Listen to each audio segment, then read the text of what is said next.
I'm like,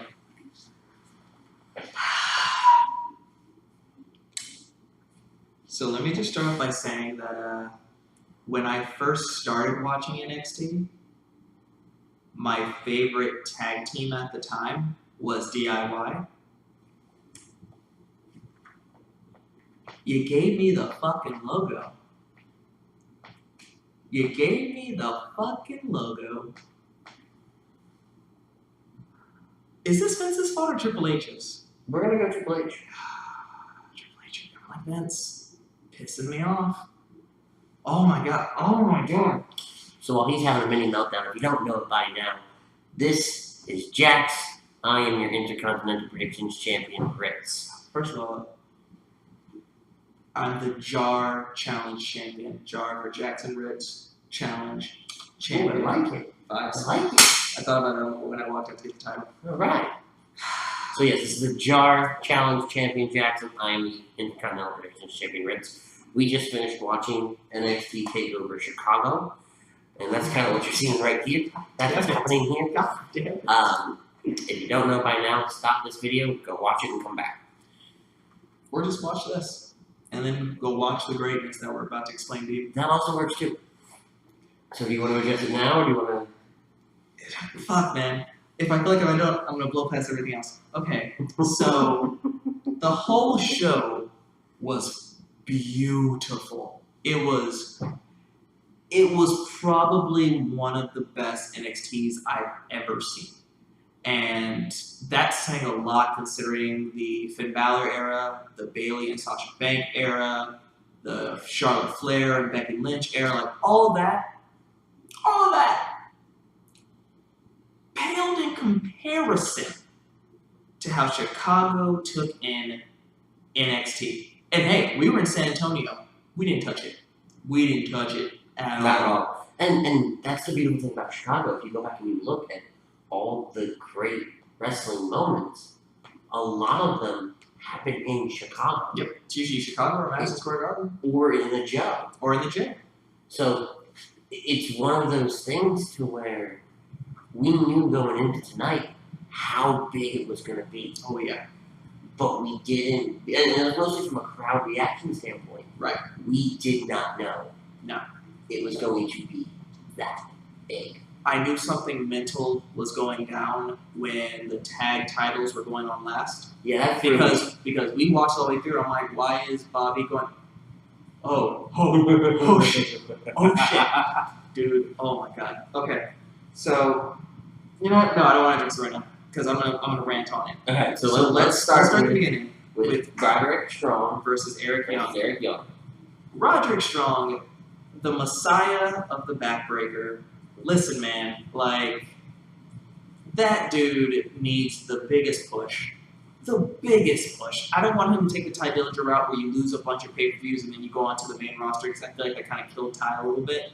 Roderick deserves a big push. The dude can wrestle. His promos are ridiculously good. They cut a fucking package for him with his family and about him becoming a new father, which I ate up, and I know a lot of people ate up because I read on Twitter, and everybody was eating that shit up.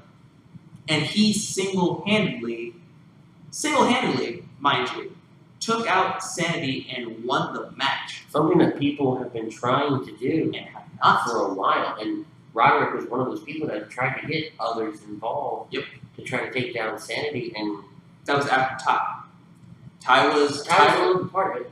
No, Ty was the beginning of it. Right. I'm saying Roderick was one of those people. Right. Did I say Ty? Or did I say Roderick? You said Roderick. Started. Yeah, Roderick didn't start it, but Roderick was one of those people that in the beginning, tried to get a group of people together and work together as a team, and it never worked. And that was a beautiful thing about Sanity. They were untouchable.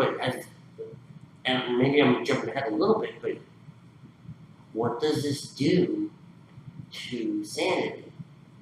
Knowing that, three guys tried to beat us. 3 guys and a girl tried to beat us, and they couldn't do it. But now here's one guy not rolled through, but eliminated the enforcers on the outside, and then took down the leader. I don't think it's going to hurt Sanity at all, to be honest with you. I think that if you look at it from a pure booking standpoint, Roddy needed that win to push him over. They built Sanity to be an unstoppable team that does not lose when it comes to numbers. And the fact that Roddy, out the gate, and you knew it was going down because out the gate, Roddy didn't walk down the ramp. He came from the crowd and immediately attacked the other two members before he started the match, which was genius. And then he went through and he kept constantly having to deal with them.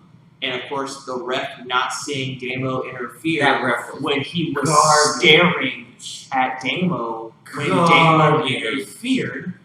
What? Garbage. That was the worst spot. But other than that, the match was fantastic because Roderick is not. I'm gonna start calling him Roddy because that's what he is. Roddy is no joke. Roddy is a beast, and Roddy deserved to win tonight.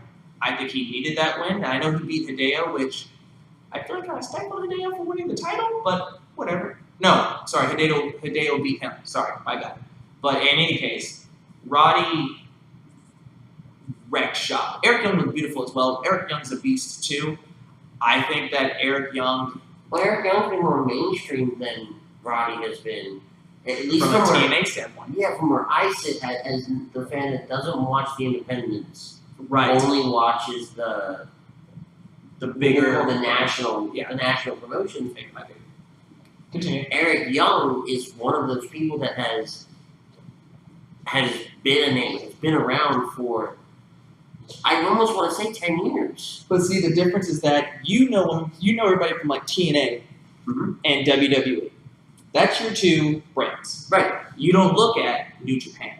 You don't look at Ring of Honor. And those are other huge promotions underneath a huge umbrella. In my own defense, with Ring of Honor and New Japan for me sometimes is really tough if I don't catch the ones with the English subtitles.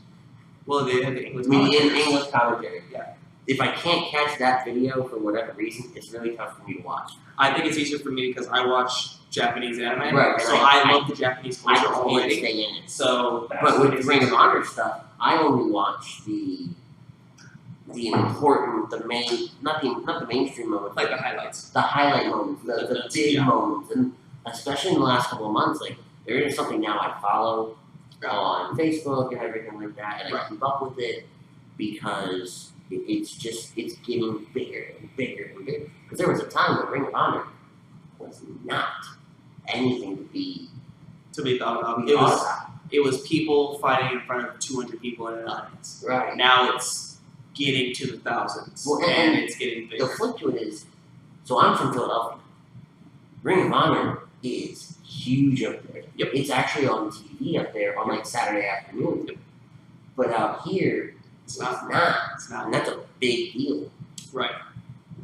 But anyway, we digress about the other Roddy won, as he should have, and he won with he did a suplex into a lung blower, which if you don't know what a lung blower is, it's knees to the back. It's almost like backstab. You flip someone up and they're flipping mid-air, and then you pull them onto your knees. It looks like it hurts like a motherfucker, I know that much. But it's not the way it's not backstabber is because instead of you guys being parallel to each other, you're crossed. Right. And that's why it's a long blower. Right. But Roddy won. The next match was the match of the night. Hands down. 100%. Hands down. Pete Dunne versus my dude versus Tyler Bate for the United Kingdom Championship. Listen, Tyler Bate going into this match is your champion. Listen, man. People don't know about the Bruiserweight. Pete Dunne is a monster. That dude is so good. He reminds me of, like, I'm trying to think of, like, a really, really famous brawler-style wrestler. Like, if you can think one off the top of your head, please let me know. But I can't think of one. But you mix that style of wrestling. Arn Anderson. A little bit more brutal. Like, more nowadays brutal. Because Arn Anderson's brutal was a different type of brutal. More nowadays brutal? Okay, I'll say he's like Joe. Samoa Joe, thank you. He's like Samoa Joe meets Zack Sabre Jr. Because Zack Sabre Jr. was the type of person that focused on very intricate details when he wrestles people. Like, the dude's going after your fingers.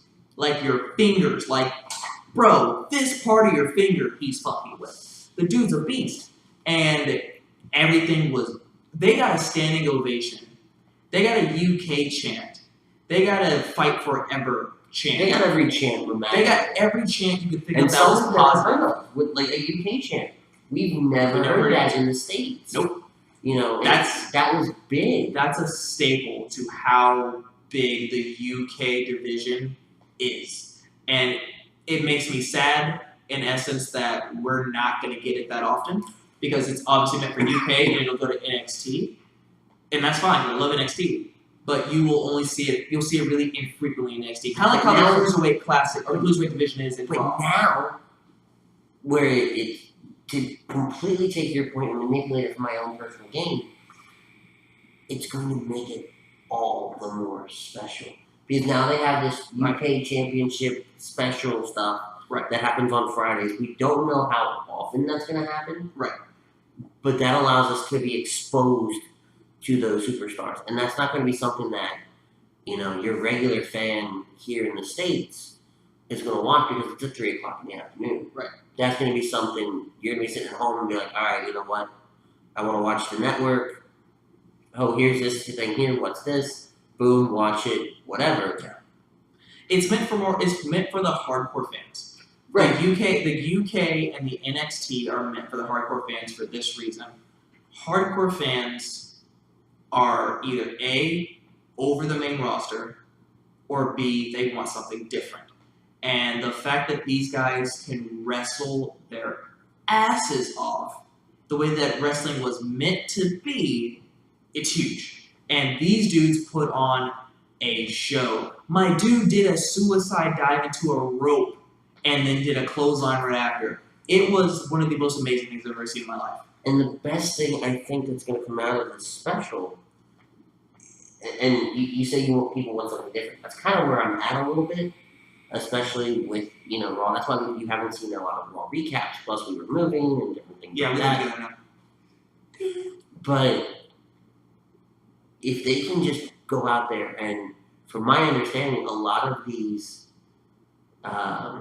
matches that we're going to be seeing on this special are just going to be matches that are done at UK events. Right. So there's not going to necessarily be a lot of rhyme or reason to the matches. It doesn't need to be. Exactly. That's the beautiful thing. And that's why I love the Cruiserweight Classic as much as I did. Right. Because there wasn't, I mean, story built over time. Right. Through the dynamics of tournament, but that happens with any tournament. You know, a story does build, but they're just, this dude's fighting that dude because I want it to happen. Right. And I think that's what's going to draw me to the Cruiserweight class, the United Kingdom special, so much so. The problem I have with NXT, from a watching it standpoint, is it's like the main roster, but it's not. I'm more of a, alright, let me read what happened on NXT, because I like to read wrestling stuff. Right.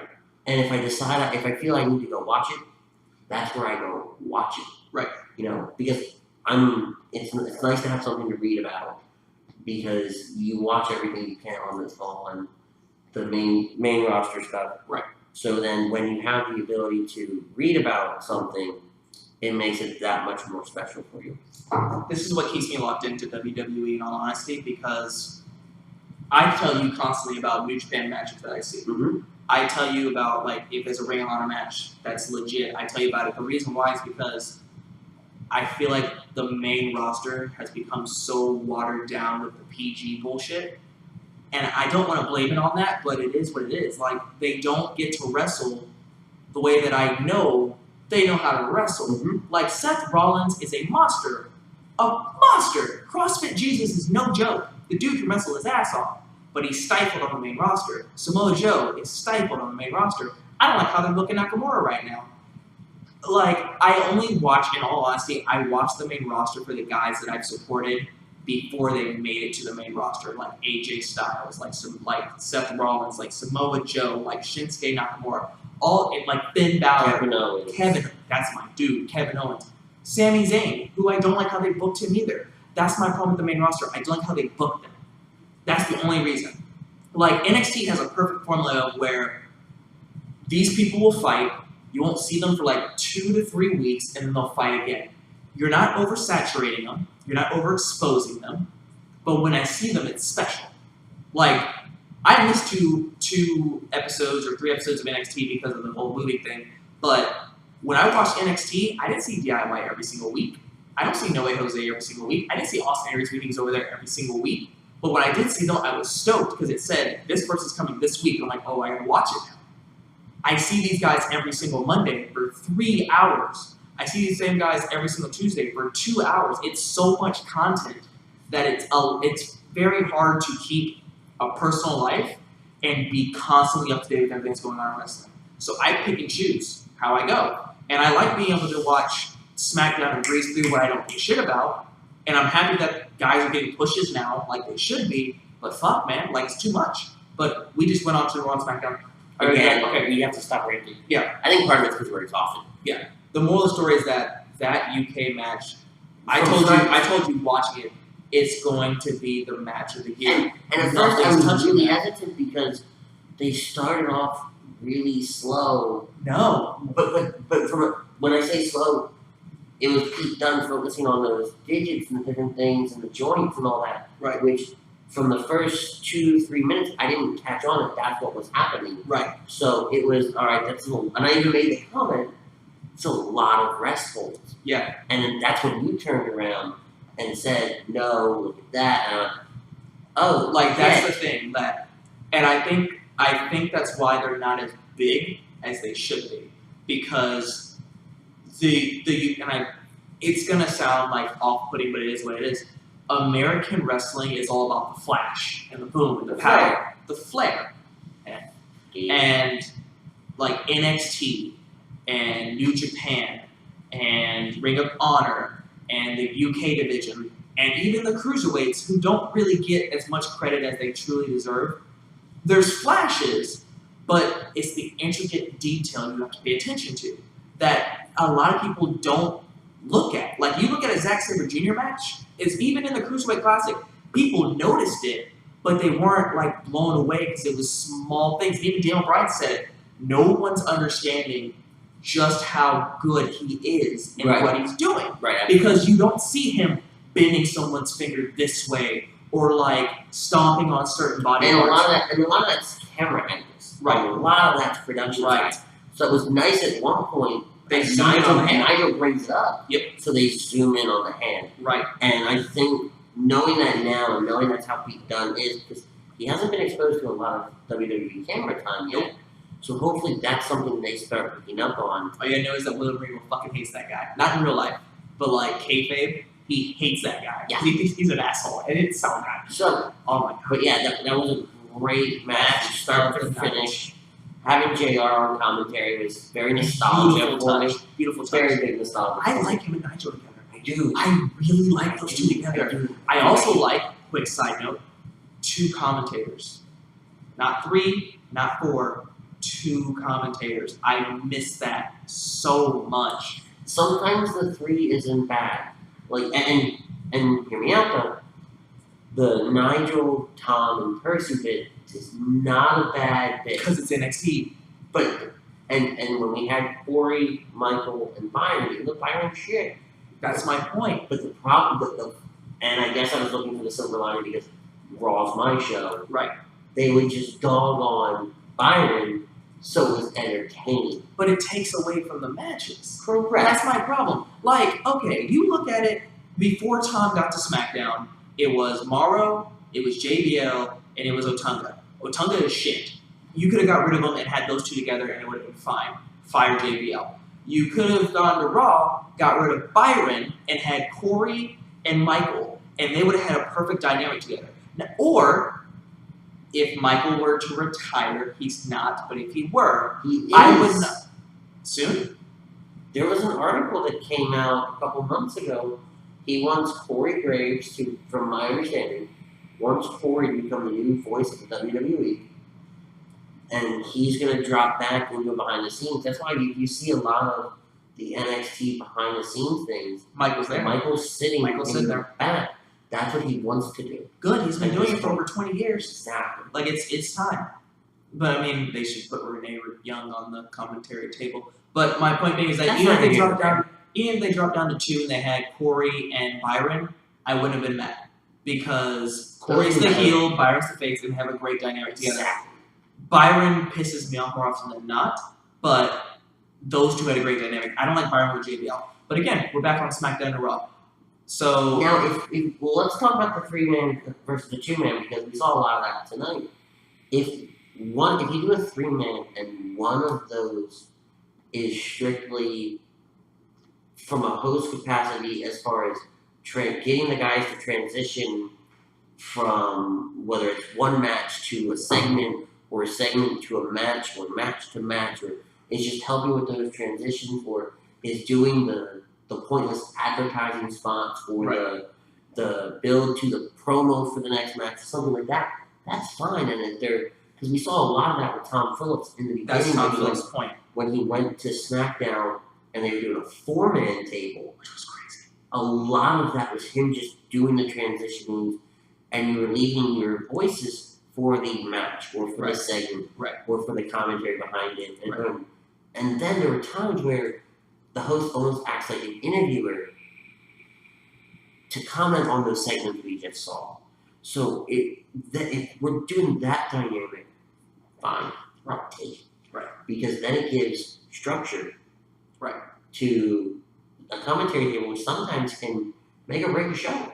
It ruins matches. That's what I like the commentary table. It doesn't ruin matches. It'll ruin the whole show. It will. But I'm saying it ruins matches because if they're joking with each other or talking shit to Byron or talking shit to David Otunga, it takes away from what's happening in the ring for the person who's watching it at home.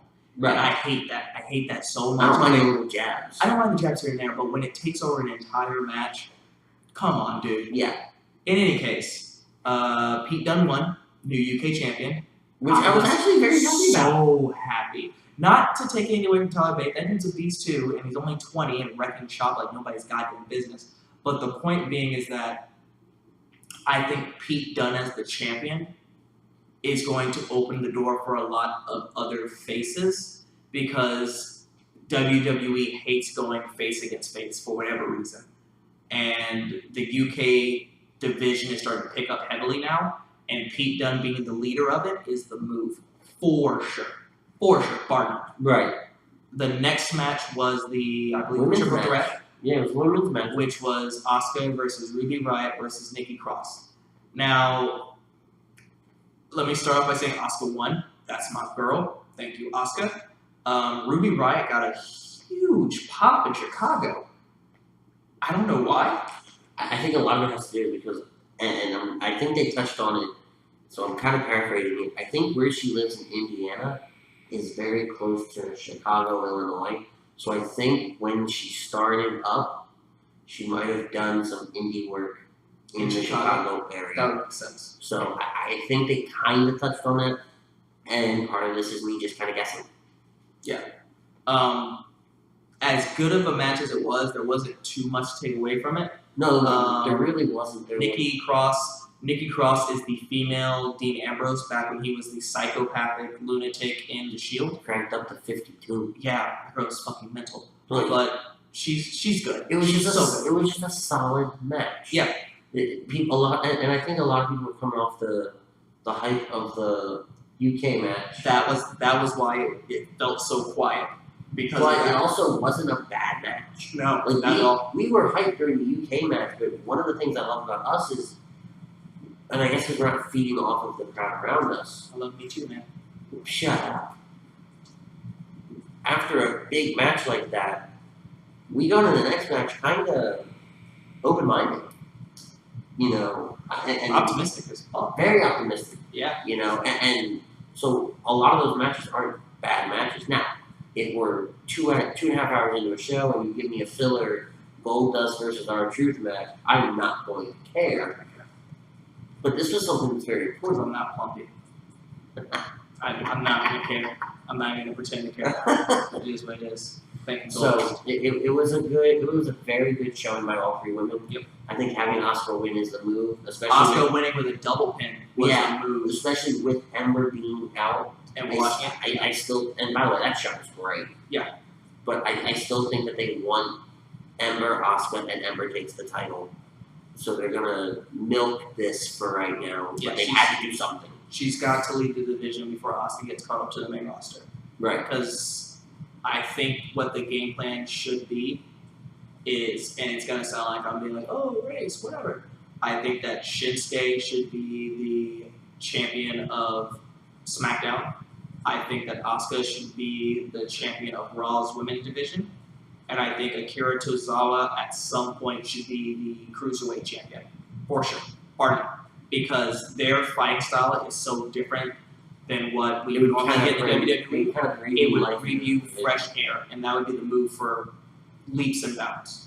And then it allows Ember to fight Billie Kay, Peyton Royce. Right. You know, still do the not Ruby Riot's face, but, you know, if Ruby Riot kind of wanted to do a little bit of an anti-hero heel kind of thing. But she would be the perfect character for that. Nikki Cross, is already a heel. You have a lot of established heels. Right. And not a lot of established faces. Yeah, Liv Morgan's not big. Like, the iconic duo. I think Liv Morgan could be big. She's not. She's not right now because she's a rip-off of Carmella. Right, but I'm saying, that's what I'm saying. She could be big if they did something different with her. Right. We transitioned from that into the World glorious Bobby Roode. Yep. Versus Hideo and Tommy. Dude, Hideo, man, Hideo. Oh my god, Hideo. It was good to see him back in the match. It's fantastic because he can wrestle his ass off. And Bobby Roode is very technical. I will tell you what they're doing with Bobby Roode, and I really appreciate this. And I don't know how many common fans are catching this. Every match that Bobby's in, he whips out something new. And it just shows you how in-depth his arsenal is of moves. And how adaptive he is. I love it. I love every second of it because the way that he fought Shinsuke was not the same way that he fought Hideo. Period. The way that he fought Cassius Ohno was not the same way he fought those two guys at all. Everything's a little bit different. And I think that that's what's keeping Bobby Roode so fresh. And I think that's what's keeping him on top. And I think that's why they're keeping him champion. Because he hasn't grown still. And I thought when he first showed up, and I saw his first few matches, he was going to go stale very quickly with the exception of his entrance. And Bobby has proved me wrong. The entrance going stale at one point. I was, because if you watch NXT, they're not singing the Glorious song like they used to. At all. Now, when he goes to takeovers, they will sing it because it's cities that didn't get to sing it before. And I think having it in Full Sail all the time, it's the fad that they're over with. Right. You know, but the hype of a takeover makes it more special, and I think that's why we don't see a lot of Bobby Roode on the different NXT shows, unless it's to build up promos. To start a promo, just promos. To build up for the takeover. The next takeover match. And a lot of them start off as backstage segments where his song's not playing. Right. Which is smart. You know, it's things like smart. that. Triple H is really smart with that. So Hideo with that GTS though. One thing we are not touching on is they both were injured during the match. Right. In points that are pivotal for their finisher, and they both sold them well. Dude, Bobby sold that left shoulder injury for the entire time after he hit the pole. Which is not halfway through. He sold it the entire time. Then Hideo drop kicked the stairs, and he sold the ankle the entire time. And that's one of the things when I listen to other people review the show that they bitch about. Like, oh, all of a sudden you're magically okay. We'll get to that. We will get to that. We will get to that shit. But, like, they sold it the entire time. It was a great match. Hideo looks fantastic in the ring. It's good to have him back. That GTS is still beautiful. Bobby Roode with the DDT holding onto it and then doing another glorious DDT. That was my favorite part. Beautiful. The roll through and all that? Yes. Favorite part. The beautifulness of that. Like, holy shit. I would be okay if that started to go to thing. I think it will. for certain opponents. I think he did it with Hideo for the simple fact that Hideo had come back and he needed to put on a stellar match at TakeOver. And I think that's one of the reasons why it didn't go on last. Just one of the reasons. We'll get to that. It's one of the reasons why it didn't go on last for the simple fact that they wanted to show that, hey, I understand Hideo's been gone for a year. I know he's come back and he got injured again because somebody power slammed him wrong. That video footage was whoa. But Hideo is a main eventer through and through. And I think that's good because when they brought Cassius Ohno back, he wasn't the main eventer that they wanted him to be, from what it seems. And so now you're going to have like Bobby, you're going to have Roddy up there, you're going to have Hideo up there. So you're starting to build the main event scene. So when one person loses, you have somebody to immediately take their place who deserves to be there. And I think that's genius. And the best thing is because these takeovers are so spread out. Right. That like every 3 months? 2 to 3 months? 2 to 3 months, depending on the situation, you're going to see these feuds last for a while. So it's not like, on the main roster where it's 6 weeks and then we have a new person. No, it's going to be a 3 to 4 month thing with little matches happening here and there, whatever have you. Making people earn their spots. There may be, because Hideo's going to have another shot. Oh, for sure. So there's he won't be the one to take it. There will be a moment on an NXT where it'll be a really advertised, hype NXT because they're not at Full Sail, they're wherever, and it's going to be Bobby Roode versus Hideo Itami. Right. They're going to have that, and then that's going to set up for the next takeover, which will be the rubber match. Which will probably be the one before SummerSlam, I'm guessing. Right. Yeah. So there'll be different things there. Okay, You start. I need something to drink. This is going to be a minute. Okay. So the main event was AOP versus DIY in a ladder match for the NXT Tag Team Championships. This match, dude, it wasn't on DIY versus Revival level, but this match was incredible. The ladder spots were beautiful. The tag team dynamic that these guys have is beautiful. Fuck AOP, and I'm going to tell you why fuck AOP. I have nothing against it, because I like NXT. I know what NXT is meant to do. I understand how they're trying to build people for NXT. I get that. What I don't like is that my dude went through a ladder. He got Germaned off of a ladder and was out. The other dude took the DIY finisher with a ladder on his head, and he's out. But all of a sudden, randomly, he pops right back up. Both of them do. They do their finisher, and they book it up the ladder. And I mean like they didn't just wrestle a 20-minute match. You know what I mean? Like, you sold no injuries. You sold no wrestling. You sold nothing. And that one split second, it didn't ruin the match for me, but it downed it. Because I hate when that happens. Like, I think back to matches with, like, Shawn Michaels. And when Shawn Michaels is injured, he's crawling up the ladder with his hands and not his feet. Like, he's got to literally pull his body weight up. When DIY was climbing up the ladder, they sold it climbing up that ladder. Then you got AOP that literally just goes, got it. You went through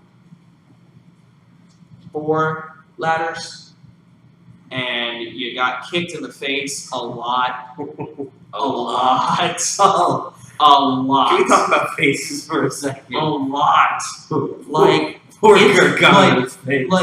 it's alarming how many times you got hit in the face. And then Tommaso got wrecked like nobody's business. Johnny taking that ladder to the face was by far the most brutal shot to the face I've seen in years. The dude took a wood, because it's wood, people. It's not steel. And if you think we're lying to you, go back and watch when he gets German through it. You see the wood. Yeah. He took the wooden ladder straight to the mouth. Like, didn't block it. Nope. Straight ladder to the mouth. He was hungry. Straight ladder to the mouth. Then they got the Super Collider, and then AOP won. Then they're getting a standing ovation. We get the logo to sign off. I'm beyond triggered.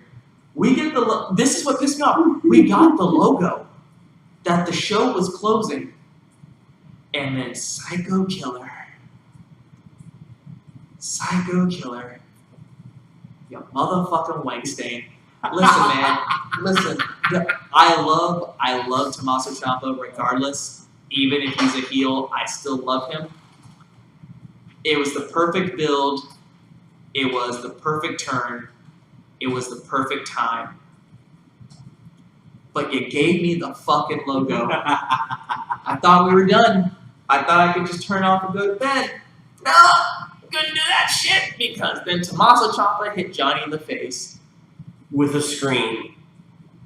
3 times with a knee, or 2 times with a knee, through his face to a screen, and then did white noise from Sheamus through 3 tables. 2 tables only broke. 2 tables only broke, but through 3 tables. They skipped 1 table. The jump. And then he just stared at him. And now the tag team that I started watching NXT for is no more. I'm triggered. Because you got a fucking logo. No, I'm triggered. Well, yeah, I'm triggered because of the logo. That triggered me first. I'm also triggered, and this has nothing to do with them specifically. I'll get to that. I'm triggered now because there's no other tag team to challenge AOP besides Sanity. Unless TM61's coming back. I was going to get to that as well. But then that only leaves 3 tag teams in the division. And, well, I guess if they push Heavy Machinery, that'll give you your 4. Who? Heavy Machinery. Have you never seen Heavy Machinery wrestle? No. They're fun. They say, we're big. One of us is fat. Therefore, if we run at you full speed and you're in the center, it's gonna hurt. And they do that. And then they say, hey, if I throw your heavy ass on this small dude, it's gonna hurt. And they do that. And the funny thing is that the dude's promo, like the short, stubby, fat guy's promo, he just goes, yeah, Giles, boxes of breadsticks. Like he talks just like that. Dude, I'm telling you, you don't know what you're missing on NXT. Heavy Machinery. Actually, they've announced that they do want AOP, so they might be the next people getting the push. Because Heavy Machinery is hilarious, and I love those guys. But, fuck, man. And now, back to Tomas and Johnny wrestling. My concern now is that when they finally get called up, they're going to get called up to 205 Live. This is why I'm mad about that. I understand that 205 Live needs bigger names right now, because the small names just aren't doing it for the crowd. But on the same token, when you bring up all these huge names to go 205 Live, you're building skills for the lesser people like Jack Gallagher, like Mustafa Ali, like Rich Swann, like Cedric Alexander when he comes back, like Noam Dar. They're like the Brian Kendrick.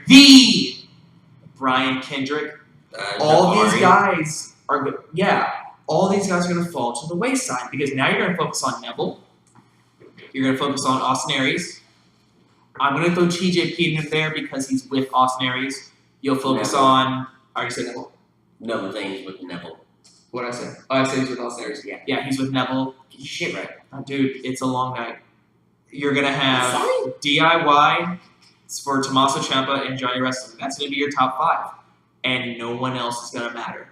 And that's going to suck for those guys, and it's unfair for those guys. And I understand that you're trying to build them, but at the same time, they're not necessarily getting built, probably because you're not putting them on Raw, having them battle other guys that are out of the division. That's why TJP is still somewhat relevant, because he got to wrestle somebody out of the 205 division in Shinsuke Nakamura, and he did fantastic. So if you start letting them wrestle people like Seth Rollins or I don't want to say Kalisto because he's shit, but if you let them wrestle like Cesaro or like mid card guys, Ambrose, Miz, like even Balor. No.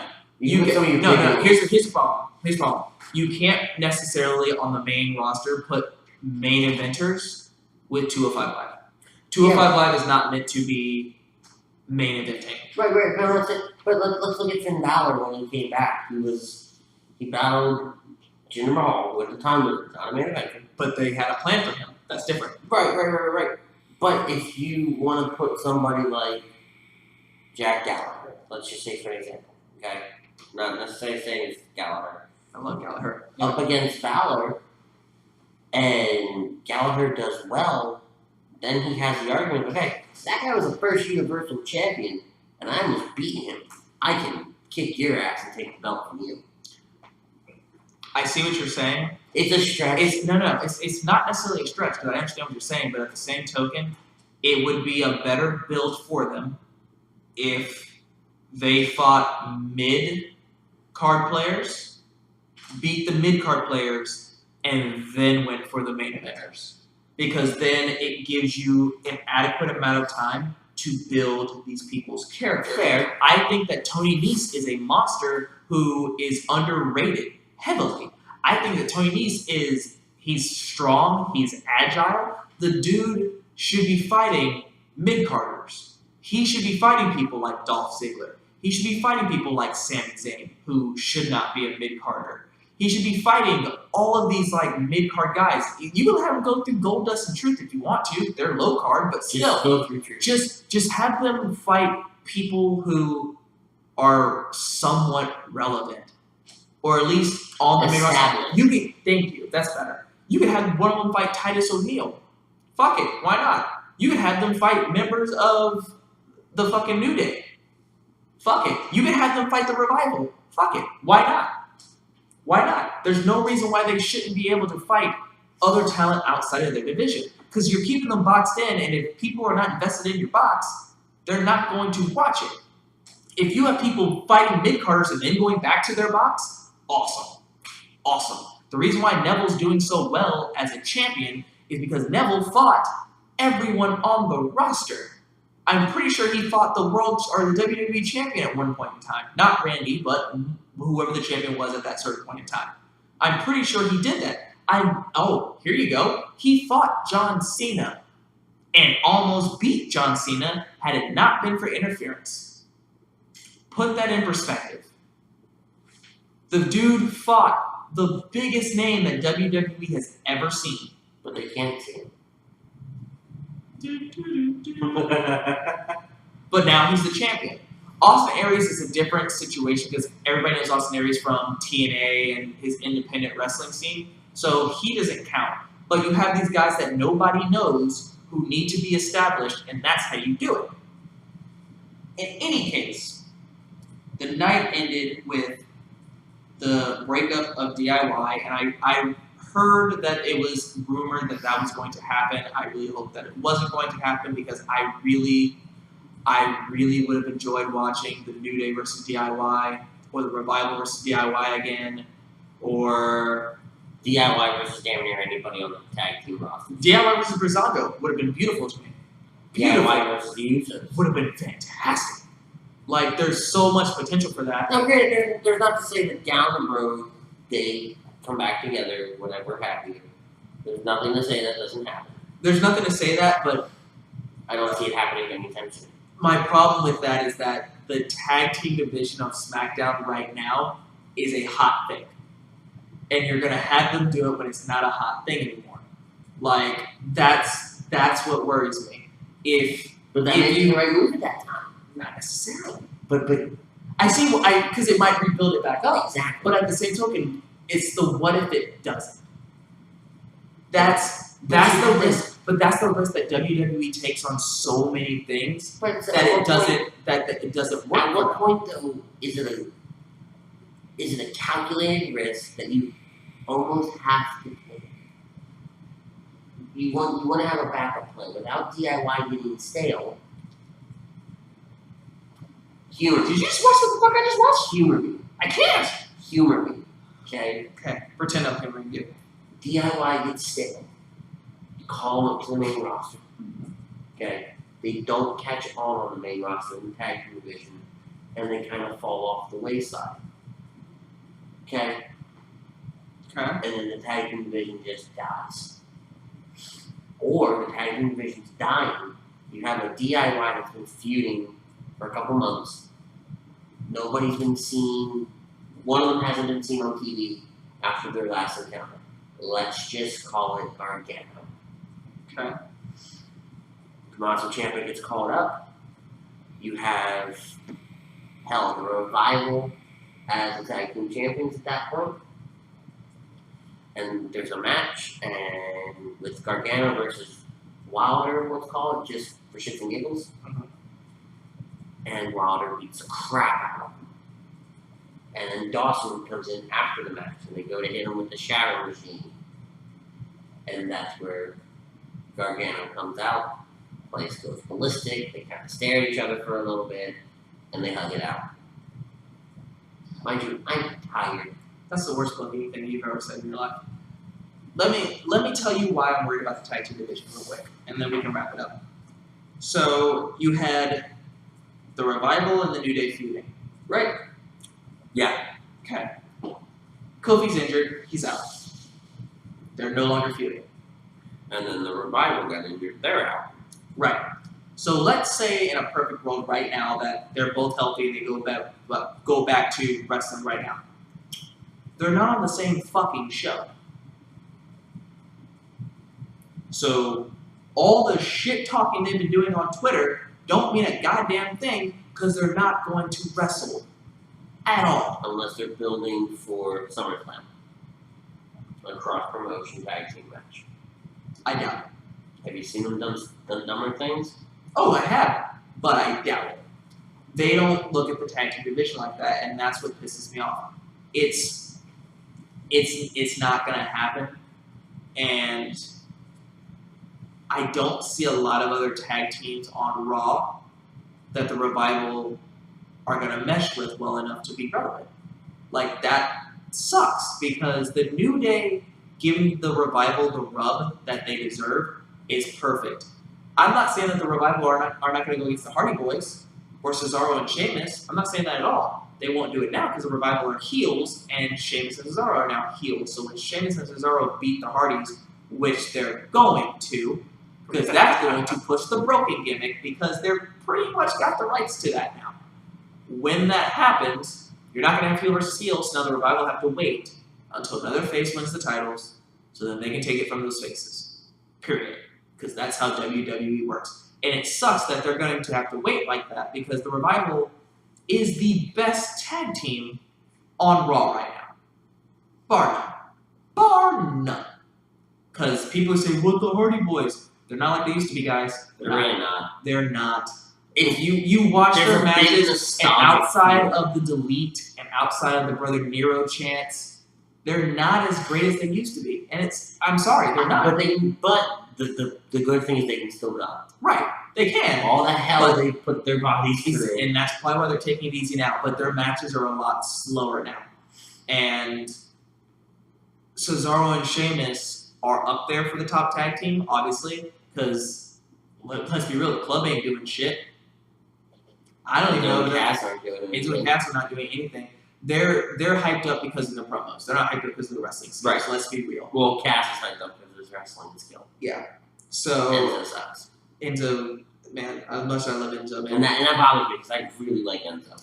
Enzo's a scrappy dog fighter, and it just hasn't grabbed me yet. That's the problem. Because when Enzo got hurt, they focused on Cass so much that Enzo fell to the wayside a little bit. Yeah. And it is what it is. But Cass is nothing without Enzo. But the moral of the story is that, like, NXT is in the books now. I'm going to be watching Wednesday to see how they address it.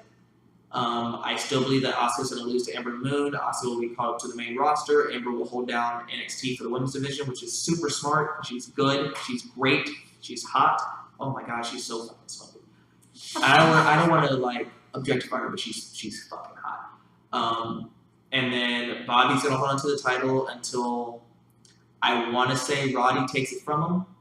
Roddy would be the move. I don't see Hideo being the one to take it from him. I see Roddy doing it, and then Hideo and Eric Young being the #1 contenders for the title moving forward.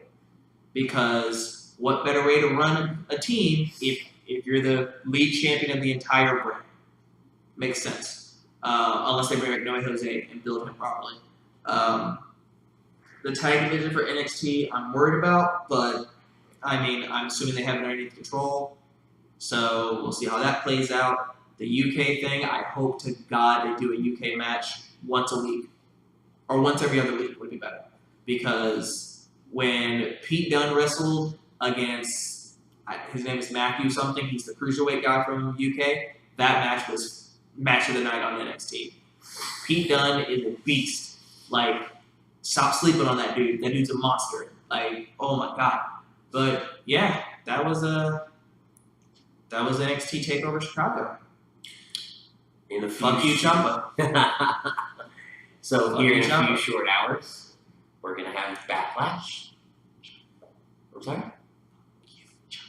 I love you, Ciampa, but I'm marking a little bit. This will be on the line tomorrow. Yep. You ain't taking it. Chef ain't taking it. This is staying with me. Your belt, I believe there's a challenge issued for next Sunday. Yep. Next Sunday we'll have a jar challenge going on. Yep. And we thank you for watching as always. And we'll see you. Let's not forget. And I know you watch it sometimes, Silent Hill. Oh, this is happening now? I'm just making it short, sweet, to the point. I'm still coming for your title. I'm going to take your title from you. And I know that, I weigh you by like 80 pounds. I wrestle dudes bigger than you. I'm going to take your title from you. Just know that. So sleep with it, bathe with it, share a drink with it.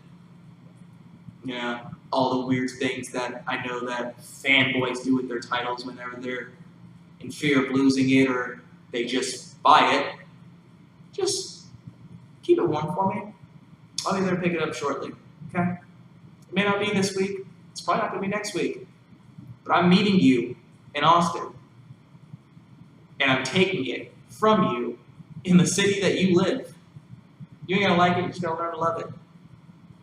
I'll see you then, buddy. Now you close this out. All right. I got serious for a minute. Oh, it'll be so serious. This is your jar champion, Jax. I'm your Intercontinental Predictions champion, Ritz. Thank you. And we gotta come up with an ending catchphrase. No, it is not. Keep it tight.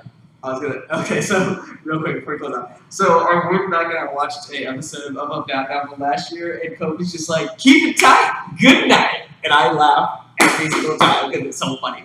But anyway, I don't think we need a catchphrase. No? We're just gonna say bye? Bye. It works. Alright. Bye.